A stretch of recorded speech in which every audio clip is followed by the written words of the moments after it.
Hello everyone, welcome to exam approach hub. Friends, आज इस video में मैं आपको बिहार दरोगा की जो नई वैकेंसी वर्ष 2023 में आने वाली है उसके लिए एडुटेरिया का जो नया प्रैक्टिस बुक आया हुआ है, यहाँ आप देख सकते हैं।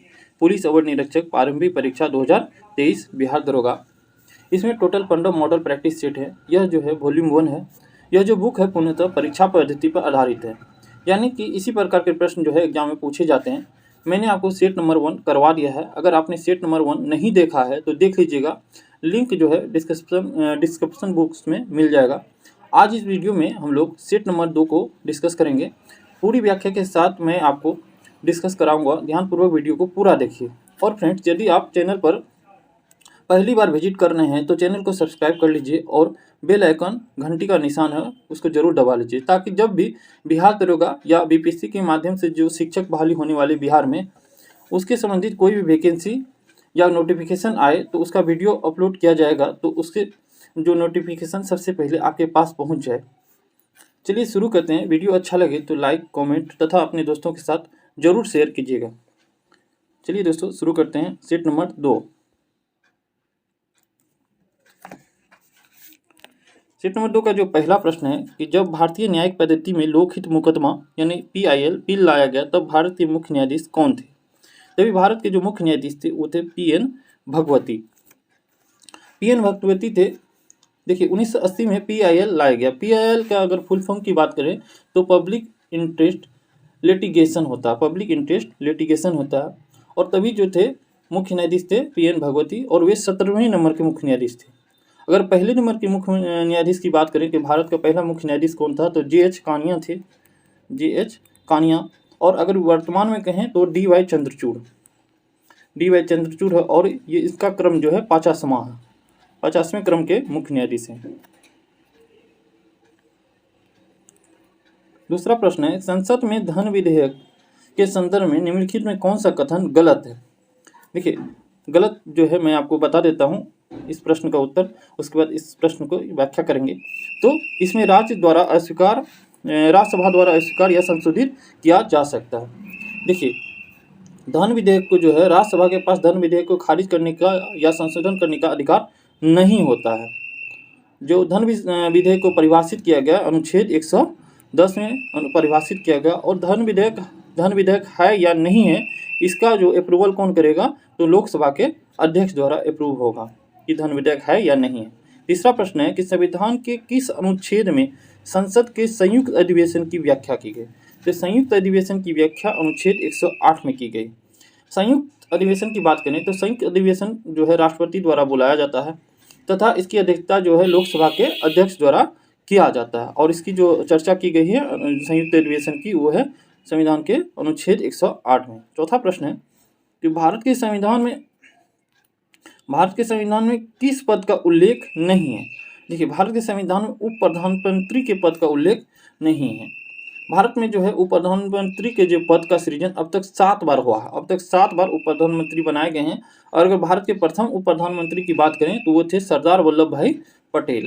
सरदार वल्लभ भाई पटेल 1947 से 50 के बीच जो है उप प्रधानमंत्री रहे थे भारत में।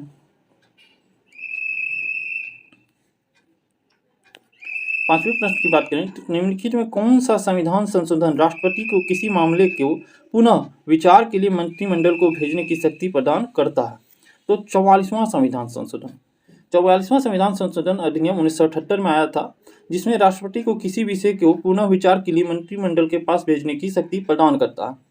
हालांकि अगर मंत्रिमंडल जो है ऐसे पुनर्विचार को जो है फिर से राष्ट्रपति के पास भेज दे तो मंत्रिमंडल की सलाह को जो है राष्ट्रपति को मानना ही पड़ेगा, यानी राष्ट्रपति को जो सांसद के द्वारा जो भी सलाह दी जाएगी उसको मानना ही पड़ेगा। छठा प्रश्न देखते हैं कि सर्वोच्च न्यायालय के न्यायाधीश बनने के लिए न्यूनतम आयु क्या होनी चाहिए? देखिए, न्यूनतम आयु की चर्चा नहीं की गई है। सर्वोच्च न्यायालय के जो है न्यायाधीश बनने के लिए न्यूनतम आयु की चर्चा नहीं की। हाँ, अधिकतम आयु जो है 65 वर्ष होनी चाहिए। सातवां प्रश्न है कि भारत के राष्ट्रपति अपनी शक्तियों का प्रयोग करते हैं। तो भारत के राष्ट्रपति अपनी शक्तियों का प्रयोग सीधे अथवा अपने अधीनस्थ अधिकारियों के द्वारा करते हैं। भारत के संविधान के अनुसार भारत का एक राष्ट्रपति होगा, जिसका चर्चा अनुच्छेद 52 है, जिनमें जो है संघ की कार्यपालिका शक्ति निहित होगी, और इसका प्रयोग संविधान के अनुसार स्वयं या अपने अधीनस्थ अधिकारी के द्वारा करेंगे। इनका चर्चा है अनुच्छेद 53 में, आर्टिकल 53 में इस बात की चर्चा है। आइए अगला प्रश्न हम लोग देखते हैं। भारत में पंचायती राज प्रतिनिधित्व करता है। भारत में पंचायती राज प्रतिनिधित्व करता है शक्तियों के विकेंद्रीकरण का, लोगों की सहभागिता का, सामुदायिक विकास का, यानी इसका जो आंसर होगा ये सभी का। देखिए, पंचायती राज की बात करें तो तत्कालीन प्रधानमंत्री जो जवाहरलाल नेहरू थे, उन्होंने 2 अक्टूबर 1959 में राजस्थान के नागौर के बंगधरी गांव में, नागौर के कहाँ पे, बंगधरी गांव में, नागौर के, राजस्थान में जो नागौर के बंगधरी गांव में जो है पंचायती राज व्यवस्था का स्थापना किया।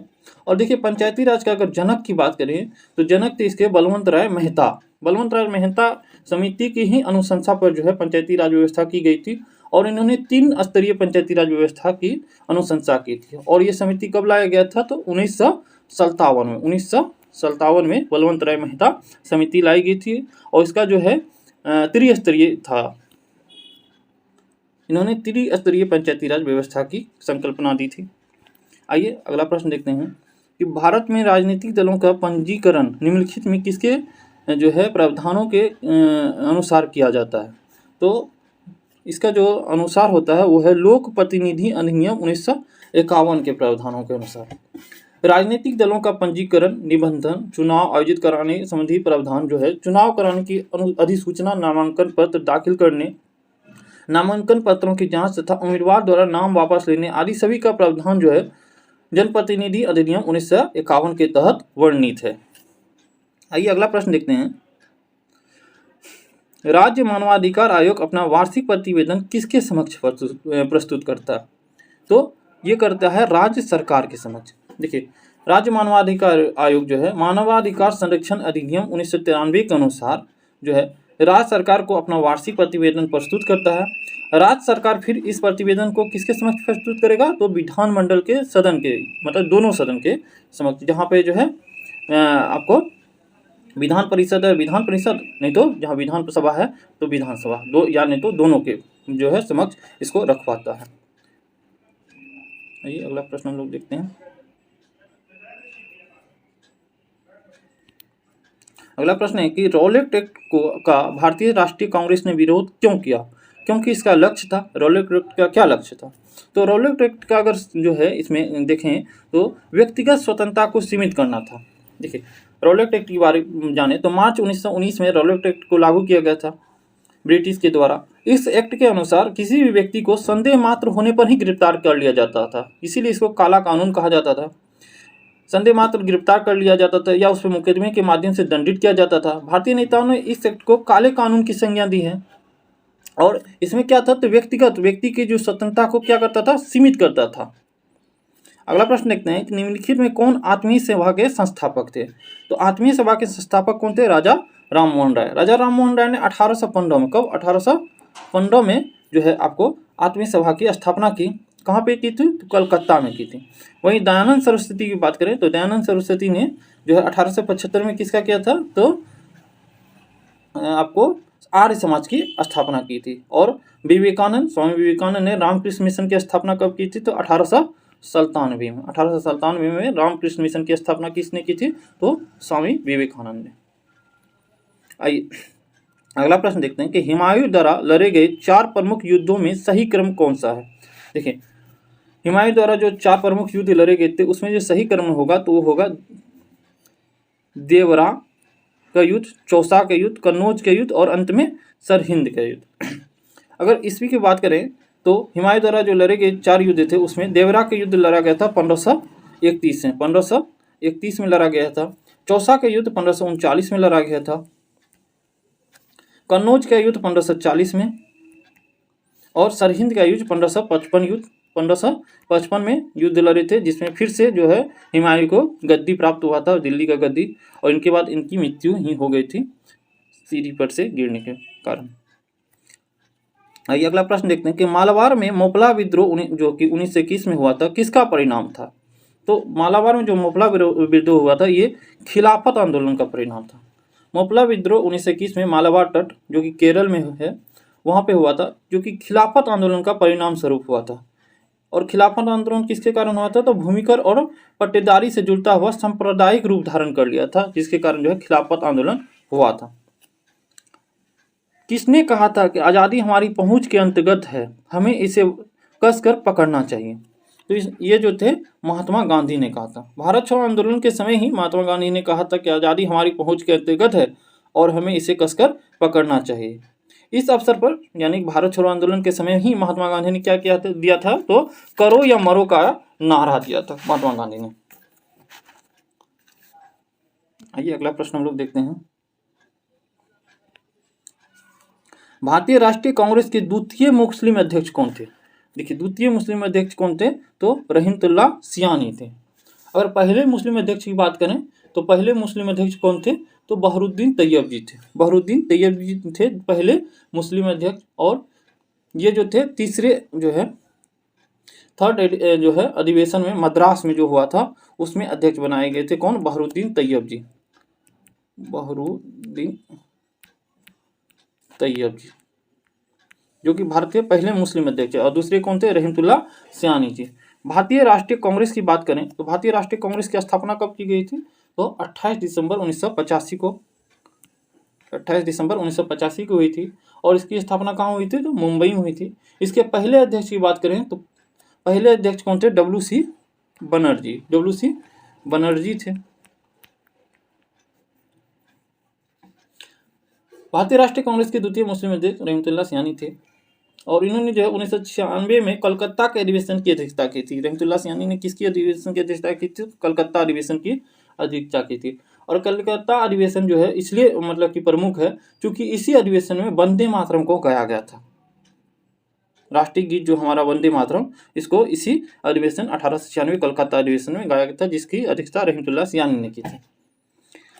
आइए अगला प्रश्न देखते हैं। निम्नलिखित में से किस एक पुरा स्थल में पाषाण संस्कृति से लेकर हड़प्पा सभ्यता तक के सांस्कृतिक अवशेष प्राप्त हुए? तो मेहरगढ़ है।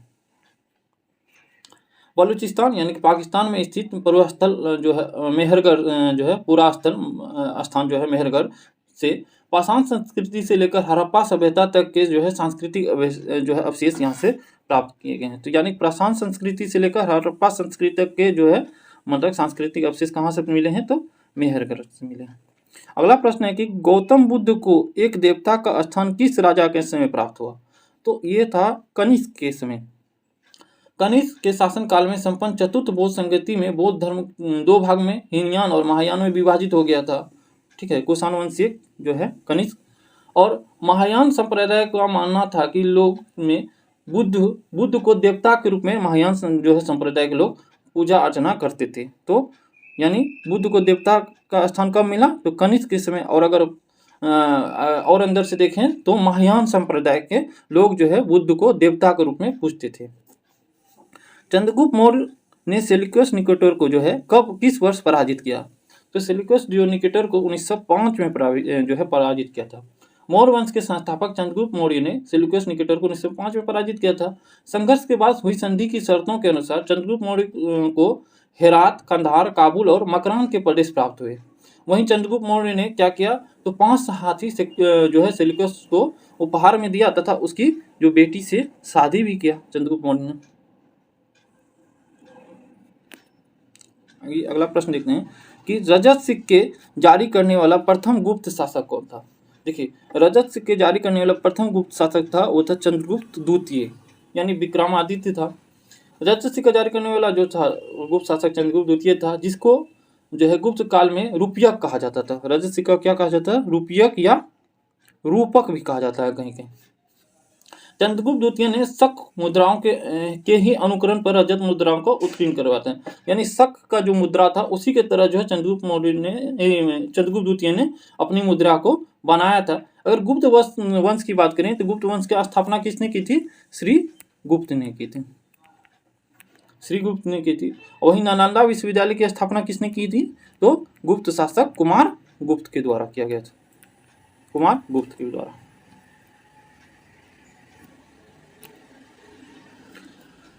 अगला प्रश्न देखते हैं कि निम्नलिखित में कौन सा सुल्तान अपने फरमान में सरदार या अमीरों को मनसद-ए-आली के नाम से संबोधित करता रहा? देखिए मनसद-ए-आली के नाम से संबोधित करता था कौन? बहलोल लोदी। लोधी वंश के संस्थापक थे बहलोल लोधी, और बहलोल लोधी अपने सरदारों को बड़ा सम्मान करता था। वो अपने सरदारों को मनसद एल आली के नाम से जो है पुकारता था। आइए हम लोग यहाँ पे मिलान करते हैं कि मोहम्मद बिन तुगलक के निम्नलिखित प्रयोगों या अभियानों का काल जो है क्रमानुसार सजाएं। देखिए, कालक्रम के अनुसार अगर हम समझाएंगे मतलब मिलाएंगे तो सबसे पहले क्या किया कि दो आप में वृद्धि कर किया। सबसे पहले क्या किया, दो आप में वृद्धि कर किया। कब किया था? तो 1325 में किया था, दो आप में वृद्धि कर किया था। उसके बाद फिर राजधानी में परिवर्तन किया था, यानी दिल्ली से कहाँ से ले गया? तो दौलताबाद ले गया, दिल्ली से दौलताबाद ले गया। तो 2 के बाद 3 होगा, 2 3 यानी डी नंबर सही है। उनके बाद क्या किया? दिल्ली से दौलताबाद क्या किया? तो 1826 में किया था। सांकेतिक मुद्रा का प्रचलन यानी चमड़े का सिक्का चलाया था। तो 2 3 के बाद 1 और फिर 4 करचिल अभियान कब हुआ था? तो 1337 से 38 में हुआ था करचिल अभियान। यानी मोहम्मद बिन तुगलक ने क्या क्या किया था? तो 2 आप में वृद्धि कर किया था। उसके बाद राजधानी परिवर्तन यानी दिल्ली टू दौलताबाद, फिर सांकेतिक मुद्रा यानी चमड़े का सिक्का चलाया था, और फिर करचिल अभियान किया था।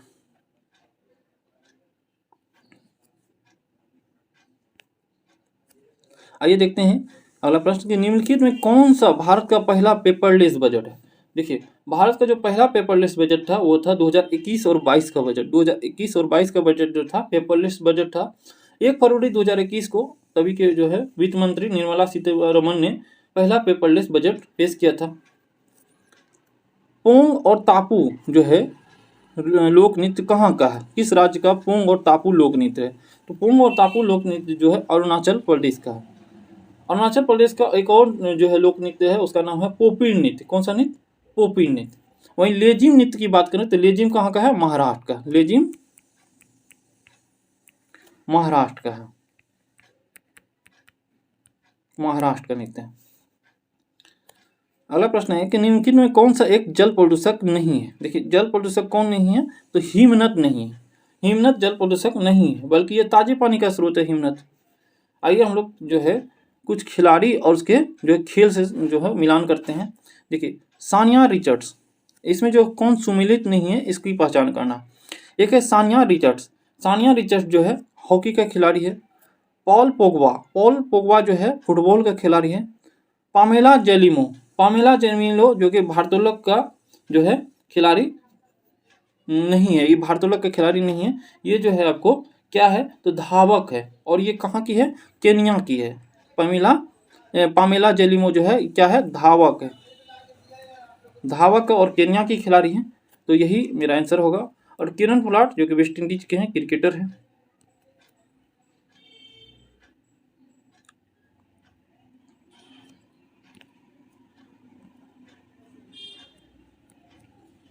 निम्नलिखित में किस विद्वान ने मानव विकास के अवधारणा की शुरुआत की? तो मानव विकास की अवधारणा की शुरुआत कौन किया था? डॉक्टर महबूब उल हक। डॉक्टर महबूब उल हक जो है उन्होंने मानव विकास की अवधारणा की शुरुआत की, और ये कहाँ के थे? तो ये थे आपको पाकिस्तान के अर्थशास्त्री थे। WTO का पूर्ववर्ती नाम क्या था? WTO का जो पहले का नाम था वो था गेट, GATT गेट। और WTO का जो है मुख्यालय कहाँ है? तो जेनेवा स्विट्जरलैंड में है। और इसके जो अभी हेड कौन है? तो टेड्रोस, डॉक्टर टेड्रोस हैं। अगला प्रश्न देखते हैं कि सिलिकॉन वैली कहाँ स्थित है? तो सिलिकॉन वैली जो है ये है कहाँ पे स्थित? सैन फ्रांसिस्को में। और ये सैन फ्रांसिस्को कहाँ है? अमेरिका में है, ठीक है। और ये वहाँ पे स्थित है, और ये दुनिया का प्रमुख IT जो है क्षेत्र है। सिलिकॉन वैली कहाँ है? तो दुनिया का प्रमुख जो है आपको IT कंपनी जो है। भारत का सिलिकॉन वैली किसको कहा जाता है? तो बेंगलोर को कहा जाता है। एक पारिस्थितिकी तंत्र के जैविक घटकों में शामिल होता है। तो कौन शामिल होता है? उत्पादक, उपभोक्ता एवं अपघटक, ये तीनों शामिल होते हैं। उत्पादक भी होता है, उपभोक्ता भी होता है, और अपघटक भी होता है। अगला प्रश्न देखते हैं। National green tribunal NGT Bharat सरकार द्वारा स्थापित किया गया था। कब किया गया था? तो NGT जो स्थापित किया गया था 2010 में। राष्ट्रीय हरित न्यायाधिकरण यानी NGT भारत सरकार द्वारा 18 अक्टूबर 2010 को किया गया था, इसमें मतलब स्थापित किया गया था। इसके द्वारा क्या किया जाता? तो पर्यावरण संरक्षण, वन एवं प्राकृतिक संसाधनों से संबंधित मामलों का क्या किया जाता है, तो यहाँ पे निपटारा किया जाता है।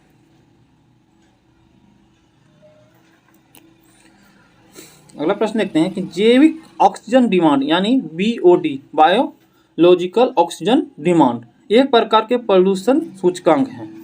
देखिए BOD जो है इसमें क्या होता है कि जलीय वातावरण का जो है मतलब कि जो जल का जो है ऑक्सीजन का क्या डिमांड है, यानी जल में कितना प्रदूषण का मात्रा है, इसके लिए BOD का जांच किया जाता है। आइए विस्तार से जानते हैं। तो BOD जल प्रदूषण मापने की प्रमुख इकाई है।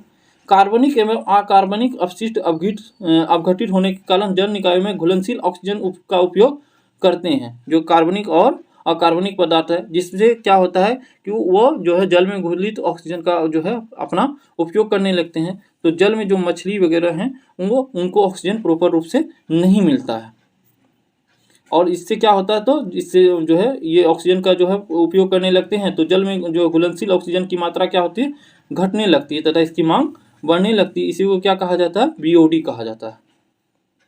यदि BOD का मान अधिक होगा तो जल जो है संक्रमित है, यानी जल दूषित है। अगला प्रश्न देखते हैं कि राष्ट्रीय युवा दिवस 2023 की थीम क्या थी, यानी इसका विषय क्या था। इसका विषय था विकसित युवा विकसित भारत। विकसित युवा विकसित भारत। देखिए राष्ट्रीय युवा दिवस जो है हम लोग 12 जनवरी को मनाते हैं, और 12 जनवरी को क्या होता है, तो स्वामी विवेकानंद का जन्मदिन के उपलक्ष्य में हम लोग राष्ट्रीय युवा दिवस मनाते हैं। और 2023 में इसका जो थीम था क्या था, विकसित युवा विकसित भारत। अगर अंतर्राष्ट्रीय युवा दिवस की बात करें तो 12 जो है अगस्त को मनाया जाता है। 12 अगस्त को अंतर्राष्ट्रीय युवा दिवस और 12 जनवरी को राष्ट्रीय युवा दिवस, स्वामी विवेकानंद के जन्म दिवस पर। अगला प्रश्न है कि हाल ही में प्रसिद्ध व्यक्तित्व वाणी यानी जयराम का निधन हो गया, वाणी जयराम का निधन हो गया, उसका संबंध किससे था। देखिए वाणी जयराम का संबंध जो है संगीत से था। ये पार्श्व गायिका थी वाणी जयराम। 35वां प्रश्न देखते हैं कि 74वां गणतंत्र दिवस की झांकी में किस राज्य की झांकी को प्रथम स्थान दिया गया। देखिए उत्तराखंड की जो है झांकी को प्रथम स्थान दिया गया था। गणतंत्र दिवस 2023 में सबसे बेस्ट झांकी की अवार्ड जो है उत्तराखंड के राज्य की झांकी को दिया गया था।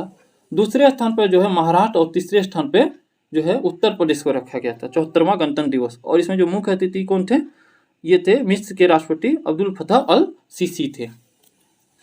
36वां प्रश्न है कि दादा साहब फाल्के पुरस्कार हेतु किस फिल्म को बेस्ट जो है फिल्म के रूप में चुना गया। देखिए बेस्ट फिल्म के रूप में चुना गया है द कश्मीर फाइल को चुना गया है। द कश्मीर फाइल को चुना गया है। इसके डायरेक्टर कौन है, विवेक अग्निहोत्री। देखिए 2023 में दादा साहब फाल्के पुरस्कार बेस्ट फिल्म के लिए द कश्मीर फाइल को चुना गया, विवेक अग्निहोत्री द्वारा डायरेक्टेड फिल्म है।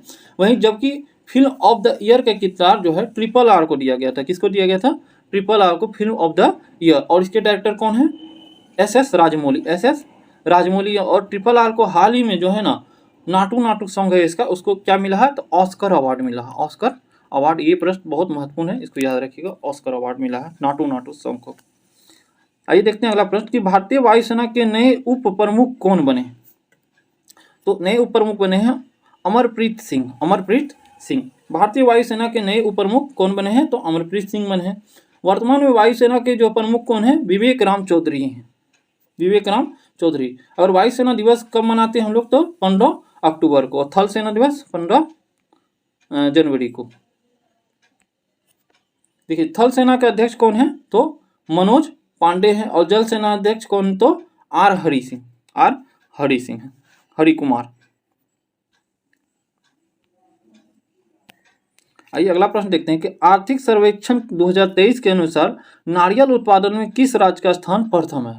देखिए नारियल उत्पादन में प्रथम स्थान है किसका, केरल का।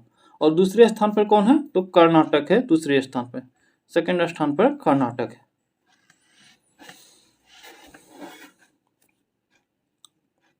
और तीसरे स्थान पर तमिलनाडु है।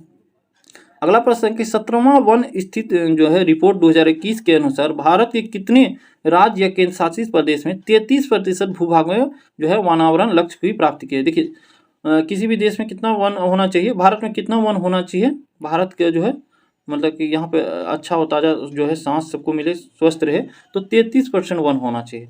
और इसमें जो कितने प्रदेशों ने 33% भूभाग में वनावरण का लक्ष्य प्राप्त कर लिया है, तो 17 17वां वन रिपोर्ट जो है आया था 2021 के अनुसार लगभग 17 राज्य या केंद्रशासित प्रदेश ने 33% जो है वनावरण का लक्ष्य प्राप्त कर लिया है। देश में कुल वनावरण की बात करें तो अभी कितना है तो 24.62% जो है वनावरण है। अभी भी हम अपने लक्ष्य से बहुत पीछे हैं।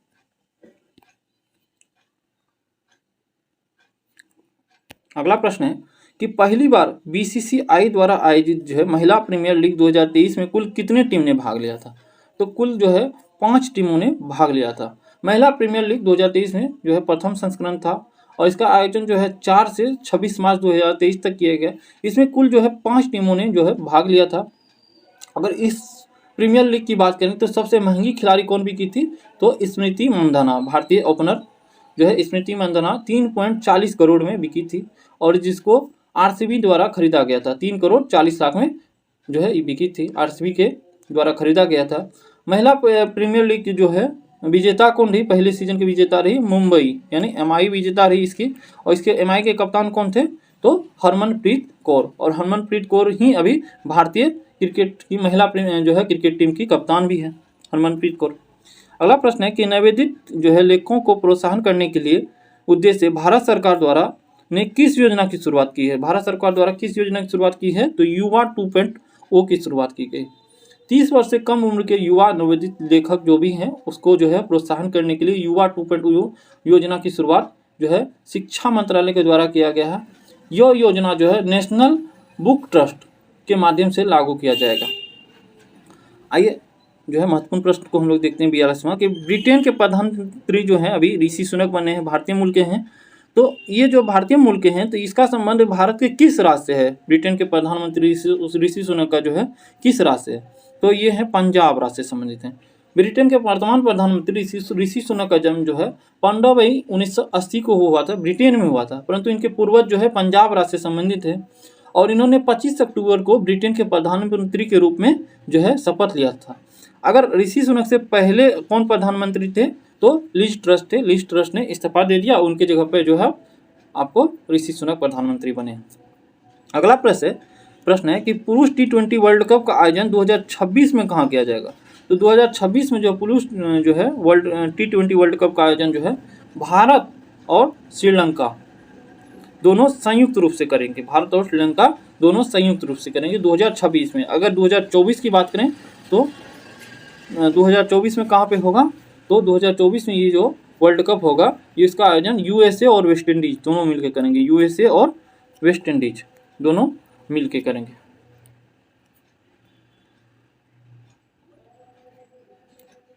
अगला प्रश्न देखते हैं कि राष्ट्रमंडल खेल 2022 में स्वर्ण पदक जीतने वाले सुधीर लाल का संबंध किससे है? ये सुधीर लाल का संबंध जो है भारोत्तोलन से है।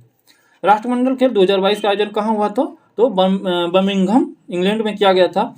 इसमें भारत का स्थान चौथा रहा, भारत ने चौथा स्थान प्राप्त किया। भारत ने कुल कितना पदक जीता तो 22 स्वर्ण जीते थे भारत ने, 16 रजत और 23 कांस्य। 22 स्वर्ण, 16 रजत, 23 कांस्य, कुल अगर बात करें तो कुल 61 पदक जो है भारत ने राष्ट्रमंडल खेल 2022 में जीता था। और सुधीर लाल जो है इसका संबंध किससे है तो भारोत्तोलन से है और इन्होंने भारोत्तोलन में क्या जीता था तो स्वर्ण पदक जीता था। अगला प्रश्न है कि बजट 2023 के अनुसार प्राथमिक घाटा यानी जीडीपी का कितना प्रतिशत है? जो प्राथमिक घाटा जीडीपी का कितना प्रतिशत है तो वो है 2.3% है। बजट 2023-24 के अनुसार प्राथमिक घाटा जीडीपी का 2.3% यानी 7.06 लाख करोड़ का घाटा है। सिक्किम का नया राज्यपाल किसे नियुक्त किया गया? सिक्किम का नया राज्यपाल जो है लक्ष्मण प्रसाद आचार्य को नियुक्त किया गया। लक्ष्मण प्रसाद आचार्य को नियुक्त किया गया। वहीं बिहार के नए राज्यपाल कौन बने हैं तो राजेंद्र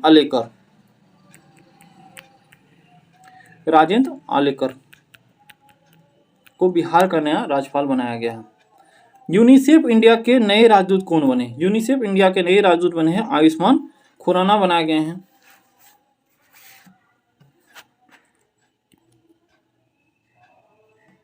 अगला प्रश्न है कि वीर गार्जियन संयुक्त जो है सैन्य अभ्यास जो भारत तथा जापान के मध्य हुआ इसका आयोजन किया गया था। तो वीर गार्जियन का जो है अभ्यास किया गया था। ये अभ्यास कहाँ पे किया गया था हायाकुरी में किया गया था और ये वायुसेना और जापान की वायुसेना के बीच हुआ था यह जो है सैन्य अभ्यास। इसमें जो भारतीय दल का नेतृत्व किसने किया था, तो महिला स्क्वाड्रन की लीडर थी अवनी चतुर्वेदी, उसने किया था भारतीय दल का नेतृत्व। अगला प्रश्न है कि प्रधानमंत्री नरेंद्र मोदी द्वारा आदि महोत्सव का शुभारंभ कहाँ किया गया। तो आदि महोत्सव का शुभारंभ जो है नई दिल्ली में 12 से 27 फरवरी के बीच मेजर ध्यानचंद नेशनल स्टेडियम में किया गया था। इसका जो है आयोजन कौन करता है, तो प्रतिवर्ष किया जाता है और इसका आयोजन जनजातीय मंत्रालय द्वारा किया जाता है, जनजातीय मंत्रालय द्वारा। T20 cricketer of the year 2022 award से किसे नवाजा गया। देखिए T20 जो है कौन नवाजे गए, तो सूर्य कुमार यादव नवाजे गए। वहीं अगर बाबर आजम की बात करें तो बाबर आजम को वर्ष के सर्वश्रेष्ठ क्रिकेटर का अवार्ड दिया गया है और one day cricketer of the year का भी अवार्ड बाबर आजम को दिया गया। Test cricketer of the year का अवार्ड किसको दिया गया है, तो इंग्लैंड के जो है बेन स्टोक को test cricketer of the year का अवार्ड दिया गया है। अगला प्रश्न देखते हैं हम लोग कि पद्म विभूषण पुरस्कार 2023 से सम्मानित श्रीनिवास वर्धन का संबंध किस क्षेत्र से है। देखिए श्रीनिवास वर्धन का संबंध जो है विज्ञान से है। देखिए 2023 में कुल 6 नागरिकों को पद्म विभूषण से सम्मानित किया गया था, जिसमें श्रीनिवास का संबंध जो है श्रीनिवास वर्धन का संबंध विज्ञान से है और ये इंजीनियर भी हैं। 6 व्यक्ति थे, तो 6 व्यक्ति में एक तो हो गए श्रीनिवास वर्धन, दूसरा कौन थे, तो बालकृष्ण दोषी थे, बालकृष्ण दोषी, इसको मरणोपरांत मिला था। वहीं दिलीप महालनोबिस थे तीसरे व्यक्ति, चौथे थे मुलायम सिंह यादव जो है सपा के अध्यक्ष, इनकी भी मृत्यु हो गई है। चौथे थे जाकिर हुसैन और पांचवें थे जाकिर हुसैन और छठे व्यक्ति थे SM कृष्णा। इस 6 व्यक्ति को जो है पद्म विभूषण से 2022 से सम्मानित किया गया। एक बार फिर से याद रख लीजिए, एक थे आपको श्रीनिवास वर्धन, दूसरे थे बालकृष्ण दोषी, तीसरे दिलीप महालनोबिस, चौथे मुलायम सिंह यादव, पांचवें जाकिर हुसैन और छठे SM कृष्णा। आइए अगला प्रश्न हम लोग देखते हैं। प्रसिद्ध राजनीतिक जो है शरद यादव, जिनका हाल ही में निधन हो गया, ठीक है, वे कितनी बार लोकसभा हेतु चुने गए थे, तो वे 7 बार के लिए चुने गए थे। 7 बार के लिए जो है लोकसभा और 3 बार के लिए कहाँ पे, तो राज्यसभा के लिए चुने गए थे। कुल जो है 10 बार ये सांसद रहे थे, 7 बार लोकसभा और 3 बार राज्यसभा। दुनिया का सबसे लंबा रिवर क्रूज MV गंगा विलास ने कितने दिनों की यात्रा पूरी की। देखिए 51 दिनों की यात्रा पूरा की। दुनिया का सबसे लंबा रिवर क्रूज MV गंगा विलास को प्रधानमंत्री नरेंद्र मोदी ने 13 जनवरी को हरी झंडी दिखाई कर रवाना की थी। इस क्रूज ने लगभग 3200 किलोमीटर की यात्रा 51 दिनों में पूरी की। कितने दिनों में, तो 51 दिनों में।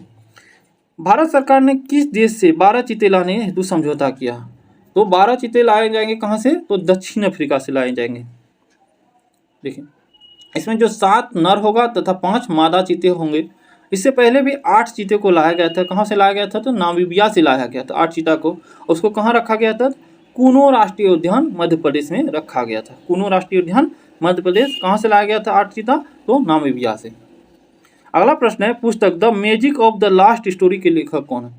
The magic of the last story के लेखक है सुधा मूर्ति। कौन है, सुधा मूर्ति। और वहीं हाल में एक और पुस्तक आया कि हैप्पी पैलेस के लेखक कौन है, एमिली हेनरी। अगला प्रश्न देखते हैं कि प्रतिवर्ष समर्पण दिवस कब मनाया जाता है।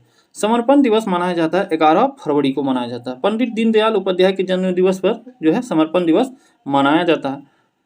शहाबुद्दीन चप्पू किस देश के नए राष्ट्रपति बनाए गए हैं। शहाबुद्दीन चप्पू जो है बांग्लादेश के नए राष्ट्रपति बनाए गए हैं। और बांग्लादेश की राजधानी ढाका है और वर्तमान में यहाँ के प्रधानमंत्री कौन है, तो शेख हसीना है। वैज्ञानिक अनुसंधान केंद्र दक्षिण गंगोत्री की स्थापना कब की गई थी। तो दक्षिण गंगोत्री की स्थापना जो है 1983 में की गई थी। 1983 में की गई थी। दक्षिण गंगोत्री एक वैज्ञानिक अनुसंधान केंद्र है जो कि कहाँ पे है, तो अंटार्कटिका में स्थित है तथा इसकी स्थापना 1983 में की गई थी। निम्नलिखित युग्मों पर विचार करना, निम्नलिखित युग्म पर क्या करना है, विचार करना। आइए हम लोग देखते हैं इसको। जनजाति है और उसके राज्य हैं, मिलाना हम लोगों को। देखिए लिम्बू जनजाति कहाँ है, तो सिक्किम में है। कार्बी जनजाति जो है हिमाचल प्रदेश नहीं, कार्बी जनजाति जो है कहाँ है, आसाम में है, असम में। और डोंगरिया जनजाति उड़ीसा में है। तो 1 और 3 सही है, 1 और 3 सही है। जबकि कार्बी जनजाति कहाँ है, तो आसाम में। अगला प्रश्न देखते हैं कि एक देश के अंदर स्थित सबसे बड़ी झील कौन सी है। एक देश के अंदर सबसे बड़ी झील जो है वो है मिशिगन झील। मिशिगन झील अमेरिका में स्थित है। इस झील का क्षेत्रफल लगभग 58,000 वर्ग किलोमीटर में है और ये एक देश में स्थित सबसे बड़ी झील है। वायुमंडल में हाइड्रोजन का प्रतिशत कितना है? वायुमंडल में हाइड्रोजन का प्रतिशत जो है 0.01% है। देखिए वायुमंडल में सर्वाधिक मात्रा किसका है? तो नाइट्रोजन का। कितना परसेंट? तो 78% नाइट्रोजन है वायुमंडल में। उसके बाद अगर ऑक्सीजन का है, ऑक्सीजन कितना परसेंट है? तो 21% ऑक्सीजन है। कार्बन डाइऑक्साइड CO2 की बात करें तो ये कितना है? तो 0.03%, 0.03%। और हाइड्रोजन कितना है? तो 0.01% हाइड्रोजन है। सबसे ज़्यादा नाइट्रोजन, उसके बाद ऑक्सीजन 21% और नाइट्रोजन 78%, कार्बन डाइऑक्साइड 0.03% और हाइड्रोजन 0.01% है। हाइड्रोजन का क्या कहा जाता है? तो भविष्य का ईंधन कहा जाता है। अगला प्रश्न है कि निम्नलिखित में कौन सी जलधारा गर्म जलधारा का उदाहरण नहीं है? देखिए गर्म जलधारा का उदाहरण कौन नहीं है? तो पेरुवियन जो जलधारा है ये गर्म जलधारा का उदाहरण नहीं है। पेरुवियन प्रशांत महासागर की ठंडी जलधारा है, जबकि सुसीमा जो है और एलिनो क्यूरोसियो जो है ये गर्म जलधारा का उदाहरण है।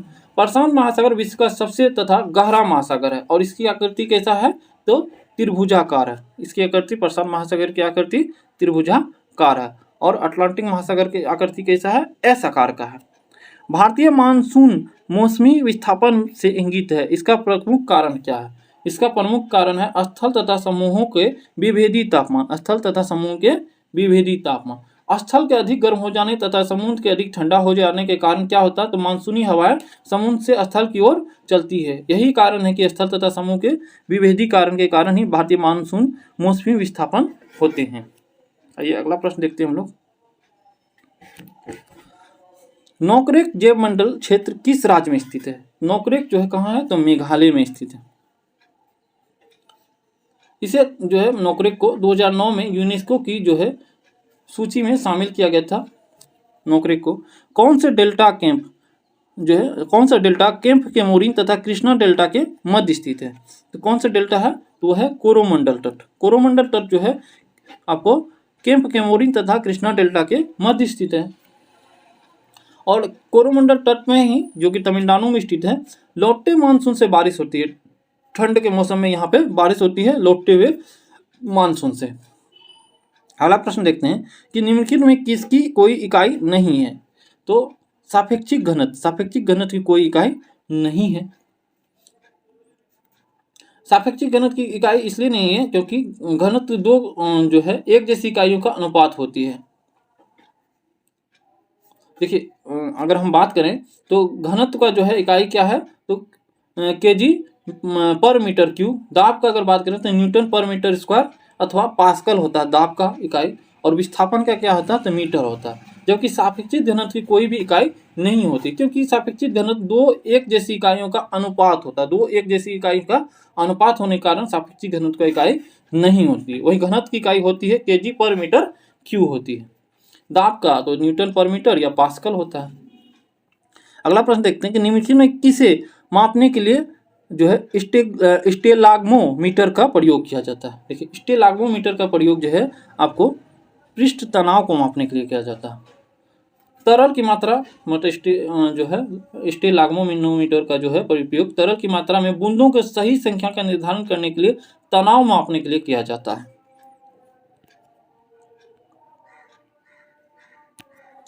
यदि किसी वृत्ताकार पथ जो है कि यदि किसी वस्तु वृत्ताकार पथ में घुमाई जाती है तो उस पर किया गया कार्य क्या होगा? शून्य होगा। ये वृत्ताकार पथ है और इस पे जो है कोई वस्तु घुमाया गया, ठीक है, मतलब इस पे कोई वस्तु जो है घुमाया गया तो कार्य शून्य होगा, क्योंकि विस्थापन जुड़े होगा तो कार्य भी शून्य होगा।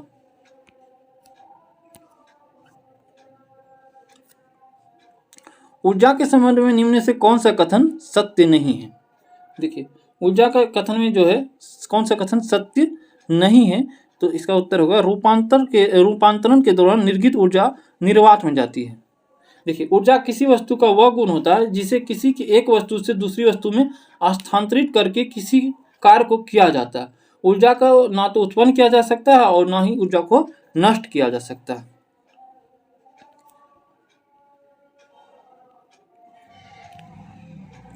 आइए अगला प्रश्न हम लोग देखते हैं। एक पत्थर किसी स्प्रिंग तुला पर बांधा हुआ है। निम्नलिखित स्थितियों में कौन सा जो है स्प्रिंग तुला के रीडिंग में सबसे कम भार दिखाएगी? तो कौन दिखाएगी? जब वो पत्थर किसी बीकर के लिए पानी में पूरी तरह से निमज्जित यानी डुबाई गई हो। अगला प्रश्न है बोरोसिलिकेट ग्लास बर्तन के माइक्रोवेव ओवन में प्रयोग किया जाता है क्योंकि यह अत्यधिक ऊष्मा प्रतिरोधी होता है। क्योंकि जो है यह अत्यधिक क्या होता है? ऊष्मा का प्रतिरोधी होता है। अगला प्रश्न है किसी विस्फोट के कारण समुद्र के तल पर बनने वाली लहरें डैश होती है। देखिए समुद्र के तल पर जो है बहने वाली लहरें क्या होती है विस्फोट के कारण? तो अनुदैर्घ्य होती है। कौन सी होती है? अनुदैर्घ्य। जबकि समुद्र की सतह पर बनने वाली जो लहरें होती है वो कौन सी होती है? समुद्र की सतह पर बनेगी अनुप्रस्थ, लेकिन विस्फोट के कारण जो समुद्र के जो है तल पर बनेगी वो होगी कौन? अनुदैर्घ्य। हाइड्रोजन अणु का जो है नाभिक किससे बना होता है? हाइड्रोजन अणु का जो नाभिक केवल एक प्रोटॉन से बना होता है। हाइड्रोजन परमाणु में एक प्रोटॉन एक इलेक्ट्रॉन होता है। हाइड्रोजन परमाणु के नाभिक में जो क्या होता है? केवल एक प्रोटॉन होता है। हाइड्रोजन में परमाणु में न्यूट्रॉन जो होता है क्या होता है? अनुपस्थित होता है, न्यूट्रॉन नहीं होता है।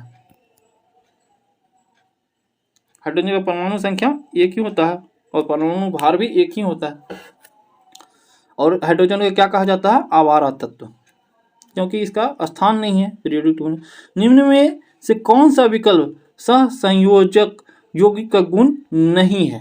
सहसंयोजक यौगिक का गुण नहीं है। देखिए सहसंयोजक यौगिक का गुण जो नहीं है वो है उच्च गलनांक और क्वथनांक। उच्च गलनांक और क्वथनांक। देखिए सहसंयोजक जो है यौगिक का गुण होता है क्या सर? देखते हैं। निम्न गलनांक और क्वथनांक। निम्न गलनांक और क्वथनांक ऊष्मा और विद्युत का कुचालक, जल में अविलेय और कार्बनिक विलेय में विलेय। ठीक है, जल में अविलेय और कार्बनिक विलेयकों में क्या होगा? विलेय होगा। तो जबकि यहाँ पे क्या दिया गया? उच्च गलनांक, जबकि इसका क्या होना चाहिए? निम्न गलनांक और क्वथनांक। अगला प्रश्न है कि इथेनॉल का इथेन में परिवर्तन करने के लिए जो है डिहाइड्रेटिंग एजेंट के रूप में उपयोग किया जाता है। डिहाइड्रेटिंग एजेंट के रूप में क्या प्रयोग किया जाता था? आपको शांत सल्फ्यूरिक अम्ल का प्रयोग किया जाता है। आधुनिक आवर्त सारणी में प्रथम धात्विक तत्व कौन है? प्रथम धात्विक तत्व कौन है? तो लिथियम है। लिथियम आधुनिक आवर्त सारणी में प्रथम जो है धात्विक तत्व है, जबकि हाइड्रोजन प्रथम अधात्विक तत्व है।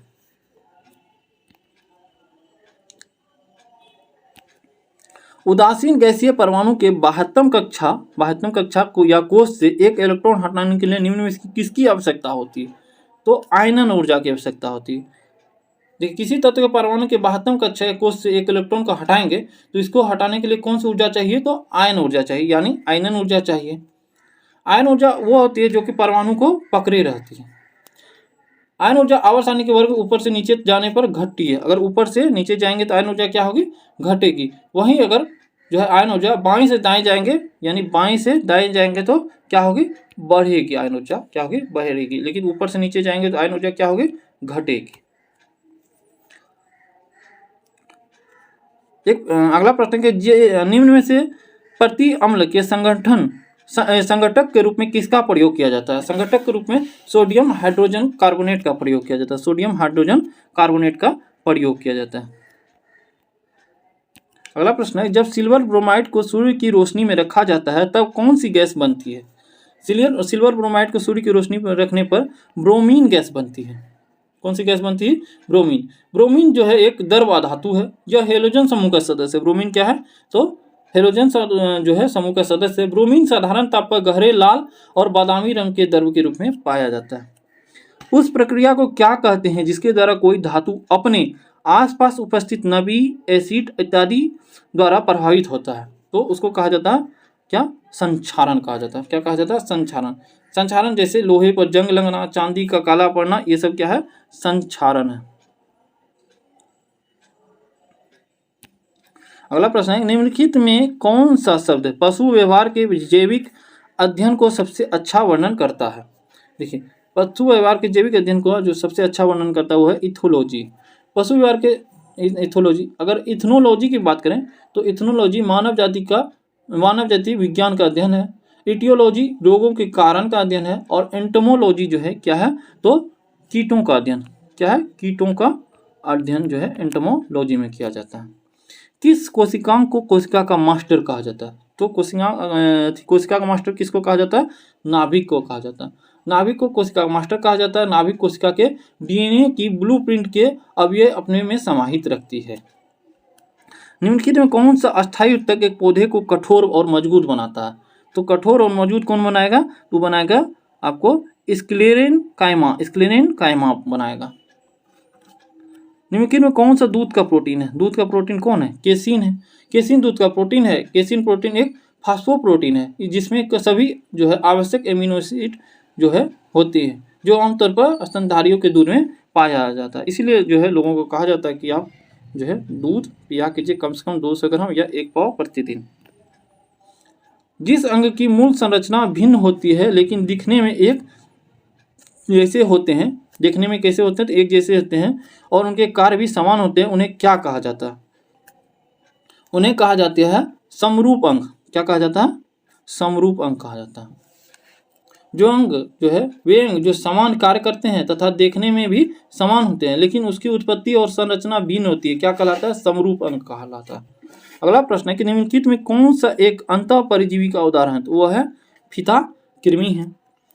ऑक्टोपस के खून का रंग कैसा होता है, तो नीला होता है। ऑक्टोपस के खून का रंग कैसा होता है, नीला। और ऑक्टोपस किस संघ का है, तो मोलस्का संघ का है।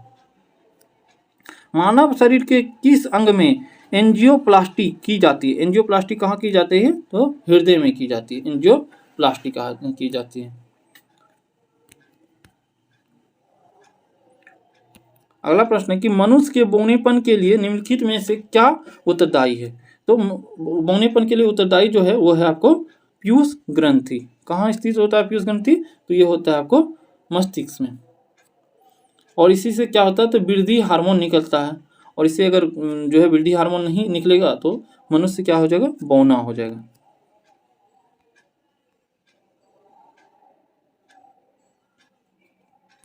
अगला प्रश्न है निम्न इनमें से किस रोग से पीड़ित रोगी भी नेत्रदान कर सकता है। देखिए नेत्रदान जो है मधुमेह से पीड़ित रोगी भी कर सकता है।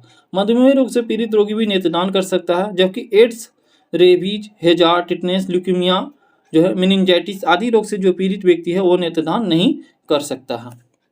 निम्नलिखित में से कौन सा जो है पदार्थ तंबाकू में मौजूद होता है, तंबाकू में निकोटीन मौजूद होता है। क्या होता है, निकोटीन मौजूद होता है। और तंबाकू में निकोटीन, बेंजेपायरिन तार आदि जो है मौजूद होता है, जो शरीर के लिए अत्यंत हानिकारक है। निम्न में से जो है लघु उद्योग की समस्या क्या है। देखिए लघु उद्योग की समस्या पूंजी का अभाव, विपणन जानकारी का अभाव, कच्चे माल का अभाव, यानी सभी है। लघु उद्योग की समस्या क्या है, तो सभी है। अगला प्रश्न है कि सेनवेट का संबंध है, सेनवेट का संबंध किससे है, केंद्रीय उत्पाद शुल्क से, केंद्रीय उत्पाद शुल्क से।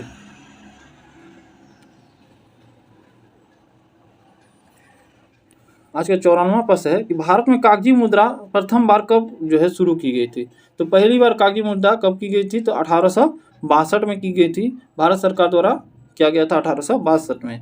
निम्न में कौन सा एक भारतीय रिजर्व बैंक का कार्य नहीं है, कौन सा कार्य नहीं है, तो साख सृजन का कार्य भारतीय रिजर्व बैंक का नहीं है। देखिए साख का नियंत्रण करना है, मौद्रिक नीति का निर्माण करना है, अनुसूचित जो है वाणिज्यिक बैंकों का शिखर संस्थान का कार्य है, लेकिन साख सृजन का कार्य इसका नहीं है। ये किसका है, तो वाणिज्यिक बैंकों का है। आइए कुछ मैथ का प्रश्न हम लोग देखते हैं। पहला प्रश्न है कि 5 क्रमिक विषम संख्या का औसत 21 है, उनमें से सबसे छोटी संख्या कौन सी है, तो 5 क्रमिक विषम संख्या है, 1 2 3 4 5 है। इसमें जो औसत है वो क्या है, 21 है। 21 है औसत, यानी बीच वाला होगा, बीच वाला क्या है 21। तो कौन सा संख्या है, ये है आपको विषम संख्या। 21 है तो ये 23 होगा, फिर ये 21 हो गया बीच में, ये 23 हो गया और ये 25 हो गया, इधर ये हो गया, तो ये 19 होगा फिर, और ये 17 होगा, 17 होगा। सबसे छोटी संख्या क्या है, सबसे छोटी संख्या कौन सी है, 17 होगा।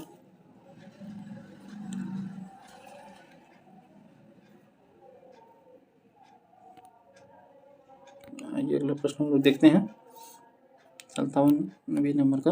राम को एक परीक्षा में उत्तीर्ण होने के लिए 36% अंक प्राप्त करने थे। उसने 24% अंक प्राप्त किए तथा 9 अंकों से अनुत्तीर्ण रहा। परीक्षा का पूर्णांक क्या ज्ञात करें। देखिए, मान लीजिए पूर्णांक था परीक्षा का आपको एक्स का उसको 36% अंक लाना था तो वो पास कर जाता। ठीक है, 36% अंक लाना था वो पास कर जाता। और राम ने कितना लाया तो 24%। एक्स ने 24% का मतलब राम ने लाया, मतलब एक्स का 24% लाया और वो कितने अंकों से अनुत्तीर्ण रहा, 9 अंकों से रहा। ये 24% को, ये दोनों बराबर है, इसको इधर लाएंगे तो 36 में 24 घटाएंगे तो इसका आंसर निकल जाएगा।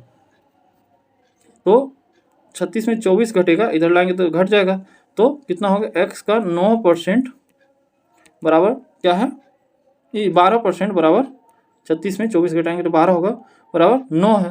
अब इसको काटेंगे तो 12, तो ये होगा 4 तिया 12, 3 तिया 9 और ये 25, तो 25 तिया 75 मानी, यानी पूर्णांक कितना हो गया, 75 हो गया। इसका आंसर होगा 75। आसान है मैथ का, आप एक बार देखिएगा तो बन जाएगा। अगला प्रश्न है कि एक कारीगर m मिनट में j वस्तुएं बनाता है तो 2/3 घंटे में वह कितनी वस्तु बनाएगा। यानी m मिनट में j वस्तु, तो 1 मिनट में j/m वस्तु, j/m वस्तु, तो 2/3 घंटे में, घंटा है तो इसको मिनट में कर लेंगे, तो 2/3 से गुना कर देंगे और इसको मिनट में करके 60 से गुना कर लेंगे, 3 तो 20, ठीक है, और ये हो जाएगा कितना, 20 दूनी 40, यानी 40 और j से ऊपर में j से गुना हो जाएगा, नीचे m हो जाएगा, 40 j/m। ये 99 नंबर का प्रश्न है कि एक सिपाही किसी चोर का पीछा कर रहा है तथा चोर से 100 मीटर पीछे है। यदि सिपाही तथा चोर की चालों का अनुपात 5:4 है तो पकड़े जाने पर चोर कितनी दूरी तय करेगा। देखिए, सिपाही द्वारा 1 मिनट में जो है दूरी तय अंतर को पूरा करने के लिए चोर द्वारा तय की दूरी कितना होगा, तो अनुपात कितना है, 5:4 है, तो सिपाही द्वारा जो है 1 मीटर का अंतर पूरा करने के लिए चोर तब तक कितना दूरी तय कर लेगा, तो 4 मीटर का दूरी तय कर लेगा। सिपाही द्वारा 100 मीटर को दूरी तय करने में, अंतर को पूरा करने में चोर द्वारा तय की कितनी 100 मीटर। देखिए, सिपाही जो है 100 मीटर की दूरी अगर वो अंतर को पूरा करे, 1 मीटर के लिए 4 मीटर की दूरी तय करता है, तो एक, और अगर जो है 100 मीटर की दूरी को पूरा करेगा, मतलब सिपाही पूरा करेगा अंतर जो है 100 मीटर का जो अंतर है उसको पूरा करेगा, तो सिपाही चोर तब तक कितना दौड़ लेगा, तो 100 गुना 4 यानी 400 मीटर को दूरी तय कर लेगा। कितना दूरी तय कर लेगा, तो 400 मीटर। एक बार आप फिर से देख लीजिए। देखिए, एक सिपाही जो है चोर से कितना पीछे है, तो 100 मीटर पीछे है, लेकिन सिपाही का चाल ज़्यादा है, 5 है, और इसका कितना है, 4 है। यानी अगर हम बात करें कि सिपाही द्वारा 1 मीटर का अंतर पूरा करने के लिए, अगर सिपाही 100 नहीं 1 मीटर का अंतर पूरा करने के लिए पूरा करेगा, तब तक चोर द्वारा कितना दूरी तय कर लिया जाएगा, 4 मीटर कर लिया जाएगा। तो फिर सिपाही अगर 100 मीटर की दूरी को अंतर को पूरा करेगा तो चोर द्वारा कितना दूरी तय कर लिया जाएगा, 400 मीटर का। सिंपल है, देखिए एक बार बन जाएगा। कोई धन चक्रवृद्धि ब्याज पर 3 वर्ष में 6690 रुपया तथा 6 वर्ष में 10,035 रुपया हो जाता है, धन ज्ञात कीजिए। देखिए, मान लीजिए मूलधन था x रुपया, ठीक है, और दर था r%, ठीक है, वार्षिक है। अब देखिए हम लोग निकाल लेते हैं। मूलधन था x रुपया 1 + r/100 पर q 3 वर्ष के लिए है, और कितना हो जाता है 6690। फिर अगर बात करें x है 1 + r/100 और ये कितना 6 वर्ष में कितना हो जाता है 10,135, मतलब 10,035। अब इस दोनों को भाग कर दें तो भाग करेंगे तो क्या हो जाएगा, भाग करने पर क्या हो जाएगा कि 1 प्लस x तो रहेगा ही, x तो भी कट जाएगा, 1 + r/100 और 6 को 3 से भागा दिए तो 3 था, और ये हो जाएगा 10,035 और भागा जो है 6,690, ये कट जाएगा 3:2 के अनुपात में कट जाएगा, 3:2 के अनुपात कट जाएगा। इसको जो है पहले वाले में रख देंगे तो निकल जाएगा, और इसका आंसर निकलेगा 4460 आंसर निकलेगा। तो दोस्तों ये था जो है आज का जो सेट नंबर 2। वीडियो कैसा लगा जरूर बताइए कमेंट बॉक्स पर। धन्यवाद। ये जो मैथ के सारे प्रश्न थे आसान थे, ठीक है, एक बार देखिएगा तो बन जाएगा, कोई भास्ट प्रश्न नहीं है, ठीक है। तो वीडियो कैसा लगा ज़रूर बताइएगा। धन्यवाद।